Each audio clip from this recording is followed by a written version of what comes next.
ದಿನಾಂಕ 9/8/2026ರಂದು ರವಿವಾರ ಜಮಖಂಡಿ ನಗರದ ಬಸವಭವನದಲ್ಲಿ ಕನ್ನಡ ಸಾಹಿತ್ಯ ಪರಿಷತ್ ಜಿಲ್ಲಾ ಘಟಕ ಬಾಗಲಕೋಟೆ, ಕನ್ನಡ ಸಾಹಿತ್ಯ ಪರಿಷತ್ ತಾಲೂಕು ಘಟಕ ಜಮಖಂಡಿ, ಸಹೃದಯ ಸಾಹಿತ್ಯ ಪ್ರತಿಷ್ಠಾನ ಸೌದತ್ತಿ, ಸಾಹಿತ್ಯ ಸೌರಭ ವೇದಿಕೆ ಜಮಖಂಡಿ, ಬಸವ ಸಮಿತಿ ಹಾಗೂ ಶ್ರೀ ವೀರೇಶ್ವರ ಪ್ರಕಾಶನ ಜಮಖಂಡಿ ಯುಗಳ ಸಂಯೋಗದಲ್ಲಿ ರಾಜ್ಯಮಟ್ಟದ ಸೇವಾರತ್ನ ಪ್ರಶಸ್ತಿ ಪ್ರದಾನ ಹಾಗೂ ಡಾ ಸಂಗಮೇಶ ಮಟೋಲಿ ವಿರಚಿತ ಲೇಖನಗಳ ಸಂಚಯ ಕೃತಿ ಲೋಕಾರ್ಪಣೆ ಸಮಾರಂಭ ನಡೆಯಿತು. ಸಮಾರಂಭ ಉದ್ಘಾಟಿಸಿ ಮಾತನಾಡಿದ ಶಾಸಕ ನಾಡೋಜ ಜಗದೀಶ್ ಗುಡಗುಂಟಿ, ಶಿಕ್ಷಕರು ಮಕ್ಕಳಿಗೆ ನೀಡುವ ವಿದ್ಯಾದಾನಕ್ಕೆ ಬೆಲೆ ಕಟ್ಟಲು ಸಾಧ್ಯವಿಲ್ಲ ಎಂದು ಹೇಳಿದರು. ಸೌದತ್ತಿ ಸಹೃದಯ ಸಾಹಿತ್ಯ ಪ್ರತಿಷ್ಠಾನದ ಅಧ್ಯಕ್ಷರಾದ ನಾಗೇಶ್ ನಾಯಕ್ ಮಾತನಾಡಿ, ಅರ್ಜಿ ಆಹ್ವಾನಿಸದೆ ಪ್ರಾಮಾಣಿಕರನ್ನು ಗುರುತಿಸಿ ಪ್ರಶಸ್ತಿ ನೀಡುತ್ತಿರುವುದು ಸಂತಸದ ಸಂಗತಿ ಎಂದರು. ಬೆಳಗಾವಿ ಆರ್ಪಿಡಿ ಕಾಲೇಜಿನ ಪ್ರಾಧ್ಯಾಪಕ ಡಾ ಎಚ್ಬಿ ಕೋಲ್ಕಾರ್ ಲೇಖನಗಳ ಸಂಚಯ ಕೃತಿಯನ್ನು ಪರಿಚಯಿಸಿದರು. ಕಸಾಪ ಜಿಲ್ಲಾ ಅಧ್ಯಕ್ಷ ಶಿವಾನಂದ್ ಶೆಲ್ಲಿಕೇರಿ ಅಧ್ಯಕ್ಷ ನುಡಿಗಳನ್ನಾಡಿದರು. ಕಾರ್ಯಕ್ರಮದಲ್ಲಿ ಜಮಖಂಡಿ ಹಾಗೂ ರಬಕವಿ ಬನಹಟ್ಟಿ ತಾಲೂಕುಗಳ ಪ್ರಾಥಮಿಕ, ಪ್ರೌಢಶಾಲಾ ಶಿಕ್ಷಕರು, ಪದವಿ ಪೂರ್ವ ಕಾಲೇಜುಗಳ ಉಪನ್ಯಾಸಕರು ಹಾಗೂ ಪದವಿ ಕಾಲೇಜಿನ ಪ್ರಾಧ್ಯಾಪಕರಾದಿ 65 ಸಾಧಕರಿಗೆ ರಾಜ್ಯಮಟ್ಟದ ಸೇವಾರತ್ನ ಪ್ರಶಸ್ತಿ ಪ್ರದಾನ ಮಾಡಲಾಯಿತು. ಚಿಕ್ಕಪಡಿಸಲಿಗಿ ಗುರುಚಕ್ರವರ್ತಿ ಸದಾಶಿವ ಕರಡಿಮೇಳದೊಂದಿಗೆ ಪ್ರಶಸ್ತಿ ಪುರಸ್ಕೃತರು, ಅತಿಥಿಗಳು ಹಾಗೂ ಲೇಖನಗಳ ಸಂಚಯ ಕೃತಿಯನ್ನು ಮೆರವಣಿಗೆಯಲ್ಲಿ ವೇದಿಕೆಗೆ ಕರೆತಂದಿದ್ದು ವಿಶೇಷವಾಗಿತ್ತು. ನಿರಂತರ ಸುದ್ದಿಗಾಗಿ ವೀಕ್ಷಿಸಿ ಎಸ್ಎನ್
ಕೃತಿಯ ಲೋಕಾರ್ಪಣೆ ಕಾರ್ಯಕ್ರಮ.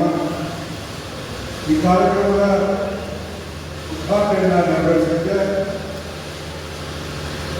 ಆಗಮಿಸಿರ್ತಕ್ಕಂಥವರು ಈ ರಾಜ್ಯ ಕನ್ನಡ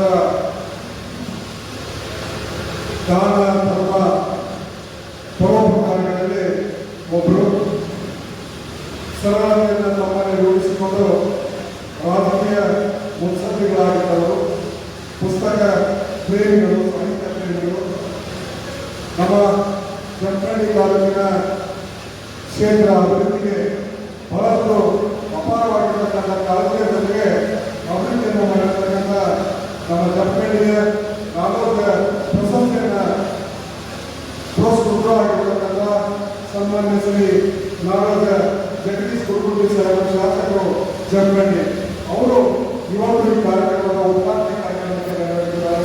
ಅವರಿಗೆ ಈ ಕಾರ್ಯಕ್ರಮದ ಪರವಾಗಿ, ವೇದಿಕೆ ಪರವಾಗಿ, ತಮ್ಮೆಲ್ಲರ ಪರವಾಗಿ, ಕನ್ನಡದ ಅಭಿಮಾನಿಗಳ ಪರವಾಗಿ ಕೊಡುವುದರಿಂದ ಸ್ವಾಗತವನ್ನು ಈ ಸಂದರ್ಭದಲ್ಲಿ ಕೊಡ್ತಾರೆ.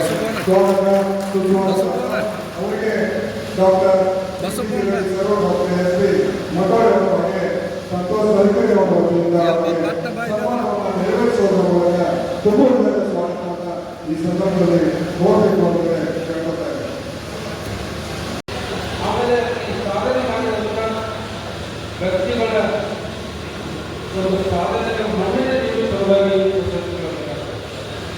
ಅದು ಅಲ್ಲದೆ ಪ್ರಶಸ್ತಿ ಪುರಸ್ಕಾರಗಳನ್ನು ನೋಡಿ ಇತರರು ಕೂಡ ಸ್ಫೂರ್ತಿ ಪ್ರೇರಣೆ ಪಡೆದು ಅವರು ಕೂಡ ವಿಶೇಷ ಸಾಧನೆ ಮಾಡಲಿಕ್ಕೆ ಒಂದು ಸ್ಫೂರ್ತಿ ನೀಡಿರುವಂಥ ಉದ್ದೇಶ ಇಟ್ಟುಕೊಂಡು ಈ ಪ್ರಶಸ್ತಿಗಳನ್ನು ನೀಡಲಾಗ್ತದೆ.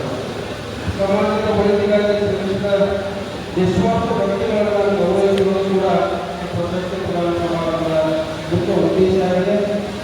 ಕೆಲಸದಲ್ಲಿ ಉತ್ಸಾಹ ಮತ್ತು ನಂಬಿಕೆಯನ್ನು ವ್ಯಕ್ತಗೊಳಿಸುವ ಸಲುವಾಗಿ ಈ ಪ್ರಶಸ್ತಿಗಳನ್ನು ನಾವು ನೀಡಬೇಕಾಗ್ತದೆ. ಇಷ್ಟೆಲ್ಲ ಉದ್ದೇಶಗಳನ್ನು ಇಟ್ಟುಕೊಂಡು ಇವತ್ತು ದಿವಸ 64 ಜನ ಶಿಕ್ಷಕರಿಗೆ ಬೇರೆ ಬೇರೆ ಹಂತದಲ್ಲಿ ಪ್ರಾಥಮಿಕ ಆಗಿರ್ಬೋದು, ಪ್ರೌಢ ಆಗಿರ್ಬೋದು, ಆಮೇಲೆ ಪದವಿ ಪೂರ್ವ ಮಹಾವಿದ್ಯಾಲಯ ಉಪನ್ಯಾಸಕರಾಗಿರ್ಬೋದು, ಪದವಿ ಕಾಲೇಜುಗಳ ಪ್ರಾಧ್ಯಾಪಕರಾಗಿರ್ಬೋದು, ಇವರನ್ನೆಲ್ಲ ನಾವು ಇವತ್ತು 64 ಜನ ವಿಶೇಷ ಸಮಾಜಗಳನ್ನು ಗುರುತಿಸಿ ಮತ್ತು ಪುಸ್ತಕ ಮಾಡ್ತಾ ಇದ್ದೀವಿ. ನಾವು ಪ್ರಾಥಮಿಕ ಮತ್ತು ಪ್ರೌಢ ಶಿಕ್ಷಣದ ಬಗ್ಗೆ ಒಂದು ಮಾತನ್ನು ಹೇಳಲಿಕ್ಕೆ ಇಷ್ಟಪಡ್ತೇನೆ. ಈ ಪ್ರಾಥಮಿಕ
ಕನ್ನಡಿಯನ್ನ ನಮ್ಮ ವಿಶ್ವೇಶ ಕಾರಟೇವರು ಅವರು ಸಂಗಮೇಶ್ ಪಟ್ಟಣೆಯವರ ಕುರಿತು ದೊಡ್ಡ ಅಭಿಮಾನ ಅನ್ನೋದು ದಾಖಲೆಯಾಗಿದೆ, ಮುಖ್ಯವಾಗಿದೆ. ಹೀಗಾಗಿ ಅವರ ಬರಹವನ್ನು ನಾನು ಬಹುದಿನಗಳಲ್ಲಿ ತೆಗೆದುಕೊಂಡಂತವ ಕಾರಟೇವರು ಬರಹಗಳನ್ನ. ಹೀಗಾಗಿ ಅವರಿಬ್ಬರ ಬರಹಗಳನ್ನು ಕುರಿತು ನಾನು 2 ಮಾತುಗಳನ್ನು ಜೋಡಿಸಬೇಕಾಗಿದೆ. ಈ ಸಂದರ್ಭದಲ್ಲಿ ಉಪಸ್ಥಿತರಿರತಕ್ಕಂಥ ರಾಜಶೇಖರ ಹೊಸಟ್ಟಿ ಸರ್ ಅವರಿಗೆ, ಕಾಟೂರು ಮಾಣಿ ಸರ್ ಅವರಿಗೆ, ಮೇಘಾವತಿ ಅವರಿಗೆ, ವೇದಿಕೆಯ ಮೇಲಿನ ಕರ್ವಾಸ್ ಸರ್ ಅವರಿಗೆ, ವೇದಿಕೆಯ ವಿಭಾಗದಲ್ಲಿ ಸೇರಿದಂಥ ಎಲ್ಲ ವಿಶೇಷವಾಗಿ ನಿರೂಪಣೆಯ ಮಾಡತಕ್ಕಂಥ ಹಿರಿಯ ಕೆಳೆಯ ಭಾಗಕ್ಕೆ ಎಲ್ಲ ಪ್ರಬುದ್ಧ ಬಂಧುಗಳಿಗೆ ಪೂರ್ವವಾದ ಅಭಿನಂದನೆಗಳನ್ನು ಆರಂಭದಲ್ಲಿ ಸಲ್ಲಿಸಿ ನನ್ನ ಕೆಲವು ಮಾತುಗಳನ್ನು ಕೃತಿಯ ರೀತಿಯಲ್ಲಿ ಇಟ್ಟುಕೊಂಡು ಮಾತನಾಡ್ತಾ ಇದ್ದೇನೆ. ಇನ್ನೊಂದು ಆಯಾಮ ಈ ಕಾರ್ಯಕ್ರಮದ ಸೌಂದರ್ಯವಾದ ಶಿಕ್ಷಕರನ್ನ ಸನ್ಮಾನಿಸುವ ಸಂದರ್ಭಕ್ಕೆ 2 ಮಾತು. ಮೊದಲು ಶಿಕ್ಷಕರನ್ನ ಕುರಿತು ಅವರ ಸನ್ಮಾನವನ್ನು ಕುರಿತು 2 ಮಾತುಗಳನ್ನು ಮಾಡಬೇಕಾದ ಅಗತ್ಯ ಬಹಳ ಮುಖ್ಯ ಅಂತ ನಾನು ಭಾವಿಸಿದ್ದು.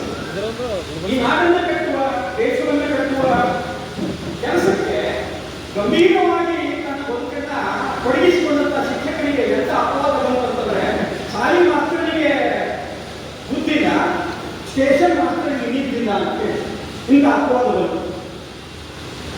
ಯಾಕೆ ಗೊತ್ತಿಲ್ಲ, ಯಾರೋ ಒಬ್ಬರು ಇಬ್ಬರು ಮಾಡಿದ ತಪ್ಪು ಅದು ದೊಡ್ಡ ಈ ಪಾಲಿಸಿ ಇಶ್ಯೂ ಅನ್ನುವಂಥ ರೀತಿಯಲ್ಲಿ ಎಲ್ಲರ ಬಾಯಲ್ಲಿ ನಂದಿ. ಸಾಲಿ ಮಾಸ್ತರಿಗೆ ಬುದ್ಧಿಲ್ಲ, ಸ್ಟೇಷನ್ ಮಾಸ್ತರ್ ನೀತಿ. ಒಂದ್ ವೇಳೆ ಸ್ಟೇಷನ್ ಮಾಸ್ತರ್ ನೀತಿ ಮಾಡಿದರೆ ಬಹುಶಃ ಶಿಕ್ಷಕರು, ನಾಯಕರು ಮತ್ತು ಮೇಧಾವಿಗಳು ಅವರ ಬಗ್ಗೆ ಮಾತಾಡಿದ್ರೆ ಅವರು ಶಿಕ್ಷಕರು ಮತ್ತು ಸಾಹಿತಿಗಳು ಇವರು ದೇಶಕ್ಕೆ ಕೊಡುವಂಥ ಮಹಾನ್ ವರದಾನ. ಅವರು ಈ ದೇಶವನ್ನು ಉಳಿಸಿಕೊಂಡು ಬೆಳೆಸಿಕೊಂಡು ಹೋಗುವಲ್ಲಿ ಉತ್ಕೃಷ್ಟ ರೀತಿಯ ತಮ್ಮ ವಿದ್ಯಾದಾನವನ್ನು ಮಾಡಿ ಮಕ್ಕಳನ್ನು ಎತ್ತರಕ್ಕೆ ಎತ್ತರಿಸಿ ಆ ಮಕ್ಕಳಿಗೆ ಸರ್ವತೋಮುಖ ಬೆಳವಣಿಗೆ ತಂದಿ ಇಡೀ ತಮ್ಮ ಮೂಲದ ಕುಟುಂಬದ ಇಡೀ ದೇಶವನ್ನೇ ಒಯ್ಯುವಂಥ ಕಲಾ ವ್ಯಕ್ತಿ ಯುಕ್ತಿ ಕೊಡುವಂತಹ ಕೊಡುವಂಥ ಶಿಕ್ಷಕರು. ಆ ಶಿಕ್ಷಕರ ಇರುವುದನ್ನು ಹೇಳಿದ್ರೆ ನಾನು ಕೂಡ 25 ಅಲ್ಲಿ 15 ಮಕ್ಕಳು ಮತ್ತು ನಮ್ಮ ವಿಚಾರಣೆ ಮಾಡ್ತಾ ಇದ್ದಾರೆ. ಅಲ್ಲಿ ಕೂಡ ನಮ್ಮ ಗುರುಗಳು ಮಾತೆಯರು ಪ್ರಶಸ್ತಿ ಸನ್ಮಾನದ ಕಾರ್ಯಕ್ರಮ ನಡೀತಾ ಇದೆಲ್ಲ ಬಹಳ ಖುಷಿ ಕೊಡ್ತಾ ಇದೆ. ಇದೊಂದು ಬಹಳ ನೆನಪಿಸಿಕೊಳ್ಬೇಕು. ಕಲಿಸಿದ ಅಕ್ಷರಗಳು ಕಣ್ಮುಂದೆ ಬಂದು ಕೃತಜ್ಞತೆ ಸಲ್ಲಿಸಿದಾಗ ಹೆಮ್ಮೆ ಪಡುವಂಥ ಶಿಕ್ಷಕರು ನಾವು, ವಿನೀತರಾಗುವ ಶಿಕ್ಷಕರು ನಾವು.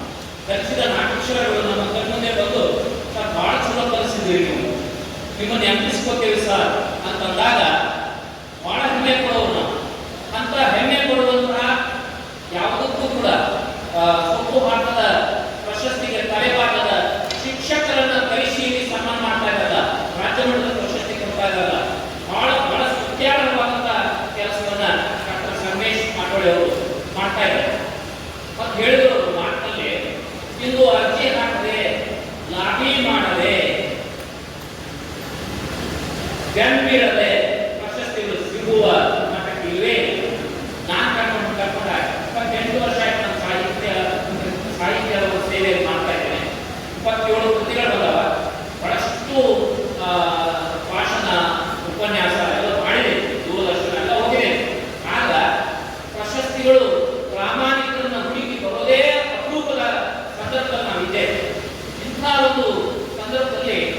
ಹೇಳಿದ್ರು ಯಾವುದೇ ಲಾಬಿಗೆ ನಡೆಯದೆ ಯಾರ ಫೋನ್ ಕರೆಗೂ ಕೂಡ ನಾನು ಸ್ಪಂದಿಸದೆ ಅರ್ಜಿ ಹಾಕಿಸಿಕೊಳ್ಳದೆ ಯೋಗ್ಯವಾದ ಕನ್ನಡ ಪ್ರೀತಿಯ ವಿದ್ಯಾರ್ಥಿಗಳನ್ನು ಗೌರವಿಸುವ ಅವರಿಗೆ ಮನಗಳನ್ನು ವಿನಿಯೋಗಿಸಿ ಕಲಿಸುವ ಶಿಕ್ಷಕರನ್ನ ಆಯ್ಕೆ ಮಾಡಿ ನಾನು ಪ್ರಶಸ್ತಿಯನ್ನು ಕೊಡಮಾಡ್ತಾ ಇದ್ದೇನೆ. ಅದರಲ್ಲ ಇದು ನಿಜಕ್ಕೂ ಕೂಡ ನಾವೆಲ್ಲರೂ ಅಭಿಮಾನಿಸುವ ಅವರನ್ನ ತ್ಯಾಗಿಸುವ ಒಂದು ಸಂಗತಿ.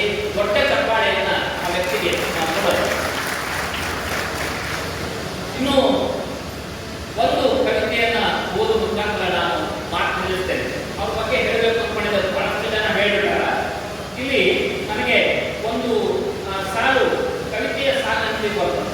ಯಾರು ನರೇಂದ್ರ ರೈ ದೇರ್ಲಾ ಅವರು ಒಂದು ಕವಿತೆಯ ಸಾಲನ್ನ ಹೇಳ್ತಾರೆ. ಏನಂತ, ತಮ್ಮ ನೀನು ಅರಸನಾಗಬೇಡ, ತಮ್ಮ ನೀನು ಅರಸನಾಗಬೇಡ, ಕಿರೀಟ ಧರಿಸಬೇಡ, ಬಂಗಾರ ಬೇಡ.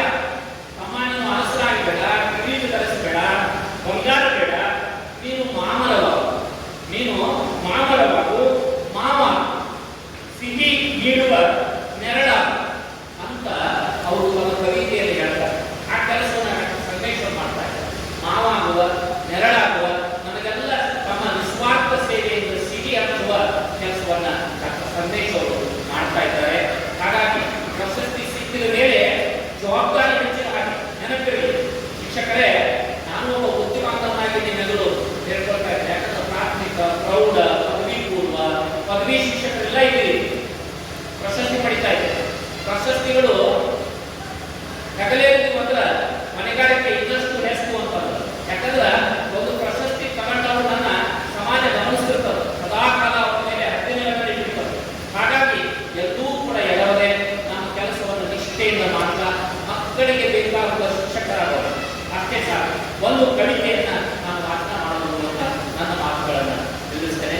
ಕಾರಣ ಇದು ಶಿಕ್ಷಕರ ಕುರಿತಾಗಿ ಅರಿವಿನ ಪ್ರಭೆ ಹರಿಯುವ ಕತ್ತಲಿನಿಂದ ಕಗಳಿಗೆ ಕೈ ಹಿಡಿದು ಕಳೆದಿರುವ ಸಾಮಾನ್ಯ ಶಿಕ್ಷಕನ ಅಕ್ಷರದ ಧ್ವನಿ ಹಿಡಿದು ಅರಿವಿನ ಪ್ರಭೆ ಹರಿಯುವ ಕತ್ತಲಿನಿಂದ ಹಗಲಿಗೆ ಕೈ ಹಿಡಿದು ಕಳೆದಿರುವ ಸಾಮಾನ್ಯ ಶಿಕ್ಷಕ ನಾನು. ಹೌದು ಹೌದು, ಗುರು ಎಂಬುದು ದೊಡ್ಡ ಬಲ, ಗುರು ಎಂಬುದು ದೊಡ್ಡ ಹೆಸರು. ನಾನು ಸಂಬಳದ ಉಪಾಧ್ಯಾಯ ಬೇರೆ ಹೇಳಿದೆ. ಗುರು ಎಂಬುದು ದೊಡ್ಡ ಹೆಸರು, ನಾನು ಸಂಬಳದ ಉಪಾಧ್ಯಾಯ ಬೇರೆ ಹೇಳಿದೆ. ಕಲಿಸುವೆನು ತಲೆ ಎತ್ತಿ ನಡೆಯುವಂತೆ, ಕಲಿಸುವೆನು ತಲೆ ಎತ್ತಿ ನಡೆಯುವಂತೆ, ಅನ್ಯಾಯದ ಮುಂದೆ ಎಂದಿಗೂ ನಂದಿಯೂ ಇರಲಿಲ್ಲ, ಕೆಡುಕಿಗೆ ತಲೆ ಕೊಡಬೇಕು. ಅದೆಷ್ಟು ಕಲಿತರು ವಿನೀತರಾಗಿ ಶಿರವಾಗಬೇಕು.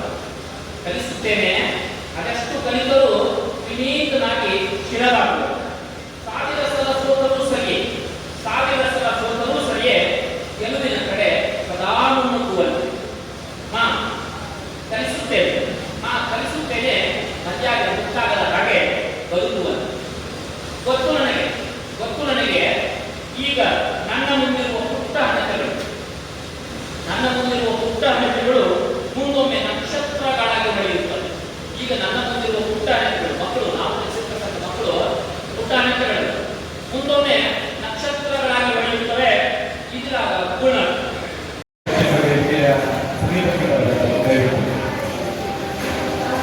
ಈ ಒಂದು ಕಾರ್ಯಕ್ಕೆ ಸಂಕಟಪಟ್ಟಿರ್ತಕ್ಕಂಥ ಡಾಕ್ಟರ್ ಸಂಗಮೇಶ್ ಅವರಿಗೆ ನಮ್ಮೆಲ್ಲ ಶಿಕ್ಷಕ ಬಂಧುಗಳ ಪರವಾಗಿ ಗೌರವದ ಅಭಿಮಾನದ ಸನ್ಮಾನ ನೀಡಿದ್ದಾರೆ. ನಾವೆಲ್ಲ ಜೋರಾಗಿ ತರ್ಪಣ ತಟ್ಟುವ ಮೂಲಕ ಮತ್ತೊಬ್ಬ ಭಗವಂತ ಅವರಿಗೆ ಶಕ್ತಿ ಸಾಮರ್ಥ್ಯವನ್ನು ಕೊಡುಗೆಯನ್ನು ಈ ಮೂಲಕ ನಾವು ಹಾರೈಸ್ತಾ ಇದ್ದೇವೆ. ಈಗ ಎಸ್.ಪಿ. ಮಾಡೋಡಿ ಸರ್ ಬಗ್ಗೆ ವಿಶೇಷವಾಗಿ ಉಲ್ಕಾಸರು, ಡಾಕ್ಟರ್ ಟಿ.ಟಿ. ಕಿರಣೇಶ್ವರು, ಸನ್ಮಾನ್ಯ ಶ್ರೀ ಶಾಸಕರಾದ ಸನ್ಮಾನ್ಯ ಶ್ರೀ ನಾಗರಾಜ ಅವರು ಬಹಳಷ್ಟು ಅರ್ಥಪೂರ್ಣವಾದ ಮಾತುಗಳನ್ನಾಡುವ ಮೂಲಕ ಕನ್ನಡ ಭಾಷೆ, ಕಲೆ, ಸಾಹಿತ್ಯ ಹಾಗೂ ಸಮಾಜಮುಖಿ ಕಾರ್ಯಗಳಿಗೆ ಅವರು ಮಾಡಿದಂಥ ಕೊಡುಗೆಯನ್ನು ಕೊಂಡಾಡುವ ಮೂಲಕ ಬಹಳಷ್ಟು ಅಲಕ್ಷಿತ ನಮ್ಮ ಶಿಕ್ಷಕ ಸಮುದಾಯವನ್ನು ಅವರಿಗೆ ಪ್ರೋತ್ಸಾಹಿಸುವ ನಿಟ್ಟಿನೊಳಗ ಕಳೆದ 4 ವರ್ಷಗಳಿಂದ ವಿಶೇಷವಾದಂತಹ ಕಾರ್ಯಕ್ರಮಗಳನ್ನ ಮಾಡುವ ಮೂಲಕ ಕನ್ನಡ ಪಂಡಿತರನ್ನ, ಕನ್ನಡ ಬೋಧಕ ವರ್ಗವನ್ನ ಪ್ರೋತ್ಸಾಹ ಜೊತೆಗೆ ಅವರಿಗೆ ಬೆನ್ನು ತಟ್ಟಿ ಕೆಲಸ ಮಾಡಿದ ಪ್ರತಿಫಲವಾಗಿ ಜಮಖಂಡಿ ಹಾಗೂ ರಕ್ತಗಟ್ಟೆ ತಾಲೂಕಿನ ಕನ್ನಡ ವಿಷಯದಲ್ಲಿ ಹಾಗೂ ಇತರೆ ವಿಷಯದಲ್ಲಿ ಉತ್ತಮವಾದಂತಹ ಫಲಿತಾಂಶವನ್ನ ಬಂದಿದೆ ಅಂತ ಹೇಳಿಕೆ ಬಹಳ ಖುಷಿಯಾದಂತಹ ಮಾತನ್ನ ಹೇಳಿ ಪ್ರತಿ ವರ್ಷನೂ ವರ್ಷದಿಂದ ವರ್ಷಕ್ಕೆ ಈ ಸೇವಾ ಪ್ರಶಸ್ತಿ ಪಡೆಯುವಂತ ಶಿಕ್ಷಕ ಸಹೋದರಿಯರ ಅಂಕಿ ಜಾಸ್ತಿ ಆಗ್ತಾ ಹೋಗ್ತದೆ. ಮಕ್ಕಳು ಸರ್ ವಿಚಾರ ಏನಪ್ಪ ಸಮಾಜ ನನಗೆ ಕೊಟ್ಟಿದ್ರೆ ಸಮಾಜಕ್ಕೆ ನಾನು ಏನು ಕೊಟ್ಟಿದ್ದೇನೆ ಎನ್ನುವ ತತ್ವದೊಳಗ ಅಂತ ಎಲ್ಲ ಸಹೋದರರನ್ನ ಪ್ರೋತ್ಸಾಹಿಸುವ ಮೂಲಕ ಕನ್ನಡ ಭಾಷೆ ಉಳಿಲಿಕ್ಕೆ, ಕಲೆ ಉಳಿಲಿಕ್ಕೆ, ಸಾಹಿತ್ಯ ಉಳಿಲಿಕ್ಕೆ ಒಂದು ಮಾರ್ಗದರ್ಶನವನ್ನು ಮಾಡಿದಾರ. ಅವರ ಸೇವೆ ನಮಗೆಲ್ಲರಿಗೂ ಮಾದರಿಯ ಮಾತನ್ನ ಹೇಳಿ ಈ ಜಮಖಂಡಿ ವಿಜಯಪುರದಲ್ಲಿ ಜಮಖಂಡಿಗೆ ಒಂದು ವಿಶೇಷವಾದಂತಹ ಸ್ಥಾನ. ಎಲ್ಲದರಲ್ಲಿಯೂ ಕಲೆ, ಸಾಹಿತ್ಯ, ಸಂಸ್ಕೃತಿ, ಆಧ್ಯಾತ್ಮ ಎಲ್ಲ ವಿಷಯದಲ್ಲಿಯೂ ಮುಂಚೂಣಿಯಲ್ಲಿರುವಂತ ಈ ಜಿಲ್ಲೆಯೊಳಗ ಈ ತಾಲೂಕಿನೊಳಗ ವಿಶೇಷವಾದ ಕಾರ್ಯಕ್ರಮವನ್ನು ಮಾಡಿದ್ದಾರೆ. ಆ ಕನ್ನಡ ಸಾಹಿತ್ಯ ಪರಿಷತ್ತಿನ ಸಹಯೋಗದೊಳಗ ನಮ್ಮ ಸಂತೋಷ್ ಕೇಶವರು, ಮೇಘಾಳಿತರವರು ಹಾಗೂ ಎಲ್ಲ ಹಿರಿಯರ ಒಂದು ಸಹಕಾರವಾಗಿ ಉತ್ತಮವಾದ ಕೆಲಸ ಮಾಡಿದ್ದಾರೆ. ಅವರ ಜೊತೆ ನಾವು ಕನ್ನಡ ಸಾಹಿತ್ಯ ಇದೆ ಅನ್ನುವಂಥ ಮಾತನ್ನ ಈ ಸಂದರ್ಭದಲ್ಲಿ ಹೇಳಿ ಬಹಳಷ್ಟು ನಮ್ಮ ಶಿಕ್ಷಕ ಸಹೋದರರು ತಮ್ಮ ಕಲಿಕಾ ವೃತ್ತಿಯೊಳಗ ನೈಪುಣ್ಯತೆಯನ್ನ ಸಾಧಿಸುವಾಗ ಸಾರ್ವಜನಿಕ ಶಿಕ್ಷಣ ಇಲಾಖೆಯ ವ್ಯವಸ್ಥೆಯೊಳಗ ಈ ಫಲಿತಾಂಶದಲ್ಲಿ ಉತ್ತಮವಾದಂತಹ ಸಾಧನೆಯನ್ನ ಮಾಡಿದ ನಮ್ಮ ಸಾಹಿತ್ಯಗಳಿಗೆ, ಕಲಾವಿದರಿಗೆ ಮತ್ತು ನಮ್ಮ ಶಿಕ್ಷಕ ಸಹೋದರ